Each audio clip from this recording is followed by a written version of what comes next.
that got to do with Kendrick? Well, I'm not saying Got it has shot anything to where? do. In Canada? Okay, y'all, this is not just rap beef anymore, it's straight up war. What started as just lyrical jabs between Kendrick Lamar and Drake has spiraled into something darker, way darker. Kendrick was almost killed. Yeah, a whole attempted murder. And guess who's right in the center of the storm? Drake. Word is the feds are breathing down his neck, and if things go south, this might be the end of his entire career. So, how did we even get here? Let me break it all down. Drake and Kendrick's tension? Oh baby, that's been brewing for a decade, but when it finally exploded, it hit like a freaking nuclear bomb. You know what lit the fuse? J. Cole trying to play Mr. Nice Guy, talking all that Big 3 stuff on Drake's track First Person Shooter. But Kendrick, oh, he was not playing along. He came with the smoke, hard. In March 2024, Kendrick hopped on that track Like That with Future and Metro Boomin and flamed the mic. Straight up said, F the Big 3, it's just Big Me. He wasn't throwing subliminals, he was going straight at Drake's throat and everything he stood for. So what does Drake do? He drops push-ups and then that eerie tailor-made freestyle using AI versions of Tupac and Snoop. Yeah, he really used AI voices of legends to diss Kendrick. Bold move, but low-key disturbing. But baby, nothing. And I mean nothing. Could have prepared anyone for what Kendrick dropped next. April 30th, Kendrick unleashes Euphoria, a 6-minute lyrical assault. He called Drake out on everything, his fake vibes, his parenting, his fits. Even dared to question why Drake uses the N-word, like Kendrick went for the jugular. And still, it was just a warm-up. What I like was he was speaking on people writing for Drake. Beam is a producer and a songwriter. He also called out Drake for using AI diss. To diss him in the tailor-made freestyle. Euphoria painted Drake like a manipulative liar. He even threw shade at Drake's connection to HBO's Euphoria. Messy, but Kendrick was only getting started. He dropped 616 right after Euphoria. We weren't expecting that just because of the way Kendrick puts out music. We wasn't expecting a back-to-back. Right. Then Drake comes with Family Matters, which is I think is phenomenal. Just days later, boom. 616 in LA drops. This one hit different. Kendrick said Drake's own people, yeah, the OVO team, were leaking info to him. The disrespect was real, and using Drake's signature timestamp style for the title, savage. Then May 3rd, 2024? Woo! That's when the beef went from lyrical to life-threatening. Drake drops Family Matters, an 8-minute bombshell with a full-blown music video. He accuses Kendrick of putting hands on Whitney Alford and cheating. He even throws out that wild claim that one of Kendrick's kids ain't his and that Dave Free is the real baby daddy. Shocking. Understatement. No less than 30 minutes. Kendrick stepped on that record with his own record about Drake's family, Meet the Grams. Then Kendrick turned around and did what we was waiting on Drake to do, and that's give us a diss bop. But Kendrick wasn't shaken. He was ready. 20 minutes later, he comes back with Meet the Grams. And y'all, this wasn't a diss. This was psychological warfare. He speaks directly to Drake's mama, daddy, son Adonis, and even throws in a fictional daughter, telling them that Drake is a fraud, a predator. When I heard Kendrick, the Meet the Grams record, when he started writing letters to his mom, his dad, and his kids, I said, we got to fight now. We got to fight. Yo, he literally says to his mom on the record, your son should die. And the cover art? A single glove, calling back to the O.J. Simpson trial. The title? A twisted flip on Drake's real name, Aubrey Graham. Oh, but wait, Kendrick wasn't done. The next day, May 4th, Kendrick drops Not Like Us, produced by DJ Mustard.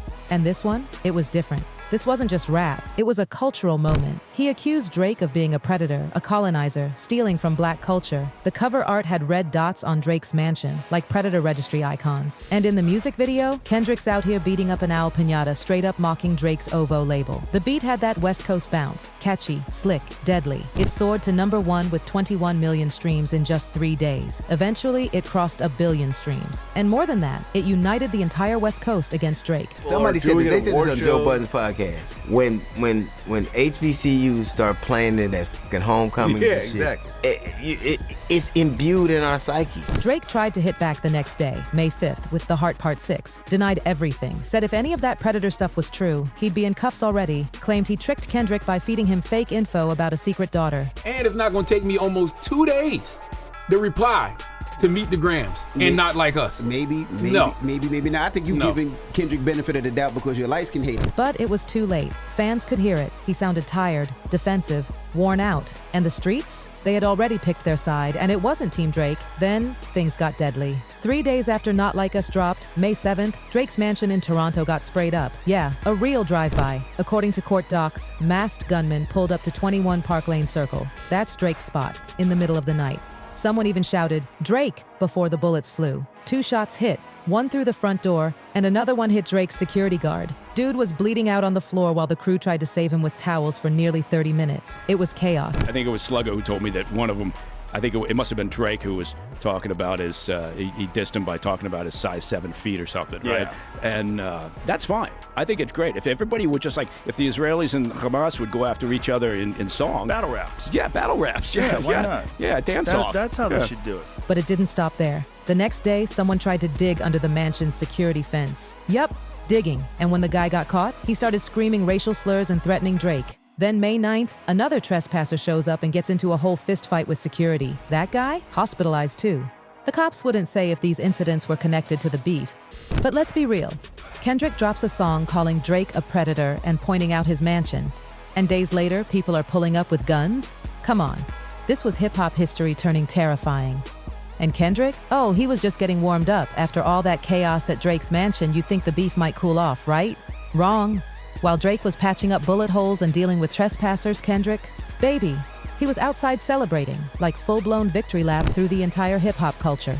On June 19th, 2024, Kendrick pulled up to the Kaya Forum in Inglewood and threw a concert that was basically his royal coronation. He performed Not Like Us, not once, not twice, but 5 times in a row. And it wasn't just him. He brought out West Coast legends like Dr. Dre and YG to show the whole world who was holding the throne now. I remember right after that interview, and I'd never heard of him before, they had a mixtape that was just kind of buzzing in Atlanta. Birthday bash happened a couple days later. They ran into Drake. Drake had heard the mixtape. He jumped on Versace, and the Migos took off and never looked back. The whole night was a giant middle finger to Drake. The energy, unmatched. The message, crystal clear. Kendrick didn't just win the battle, he claimed the crown. And here's the real kicker. All those artists Drake had helped over the years, all those features, cosigns, platform boosts, girl, they were standing right behind Kendrick. No loyalty, no hesitation. You would think. Now, granted, they don't have to. Let me ask you, do you think Drake needed help? It's not that he needed help. He didn't need no help. It's not that he needed help, but everyone's doing a victory lap with Kendrick, whereas all the people, and none of the people that were there with Kendrick, did Kendrick transform their lives by doing features for them for free and totally transform their career.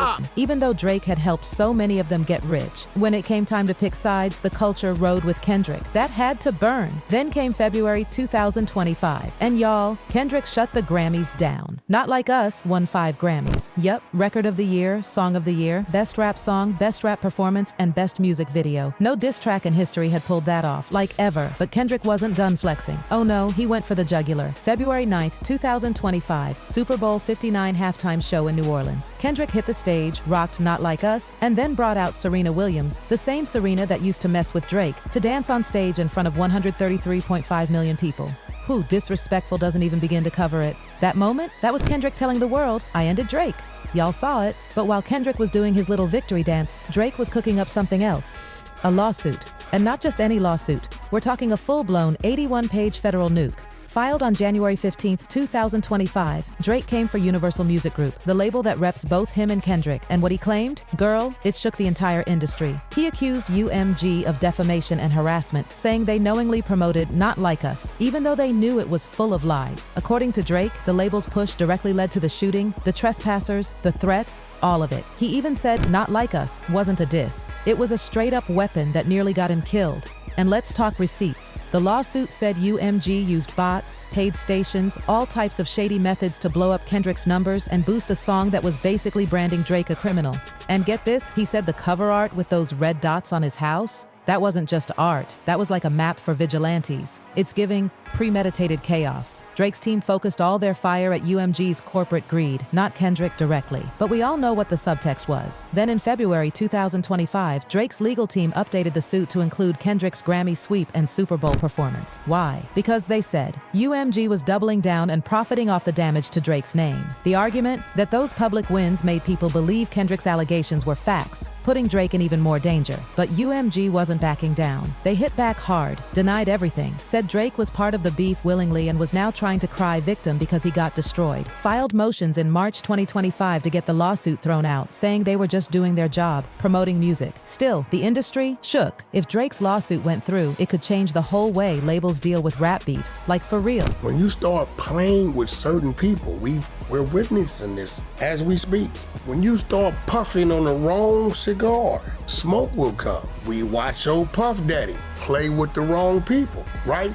And we watch something get exaggerated to a point to where what people chose to do is now a federal case. People started asking real questions. When beef crosses the line, should artists and their labels be held responsible? Some folks were hyped, saying it was just competitive rap at its best. But others, they were scared because this wasn't just bars anymore. This was bullets, lawsuits, and real-world damage. So, yeah, top 5 in the street. Presser, Bun, Drake, he got some real over there. Top, he got real over there. But them ain't saying what they gonna do or whatever like that. Social media made it 10 times worse. Fans on Google Maps were labeling Drake's mansion with jokes like "owned by Kendrick." Lyrics went viral in hours. The line between music and reality, gone. And even as this legal circus played out, the drama in the streets kept bubbling.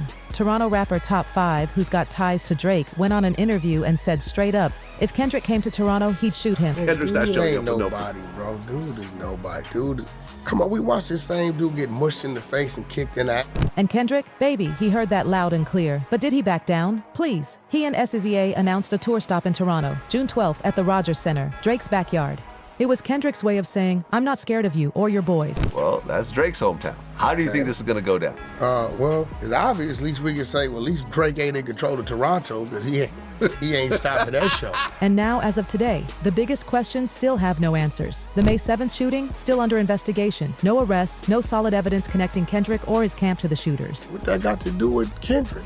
Well, I'm not He saying it got has shot anything where? to do In Canada? In Canada, yeah. So you really believe It has Kendrick? nothing to do with Kendrick. Drake's lawsuit? Still crawling through the court system. UMG's trying to get it tossed out, but if it goes through, it could change hip-hop forever. No matter what happens in court, the damage is done. This beef is now up there with Tupac versus Biggie, Jay-Z versus Nas, except this one, it's got Grammy sweeps, AI disses, Super Bowl shade, and a literal shooting. Then came October 2023, the true ignition point. Drake and J. Cole dropped first-person shooter on For All the Dogs, and J. Cole, still trying to be the peacemaker, talked about the big three, himself, Drake, and Kendrick. Cute, right? Well, not to Kendrick. J. Cole had been trying to hold hands and keep peace for years, always saying big three this, big three that. But Kendrick, he never saw it that way. In his eyes, it was big me, and that's it. So when March 2024 hit and Kendrick dropped that scorching line on Like That with Future and Metro Boomin, mother the big three, it's just big me. It wasn't a diss, it was a funeral announcement. And who was in the coffin? Drake. Kendrick even made it worse by comparing himself to Prince and Drake to Michael Jackson. Like, you're big, but I'm the artist. I'm the real one. The song went #1 and stayed there 3 weeks. The world was watching.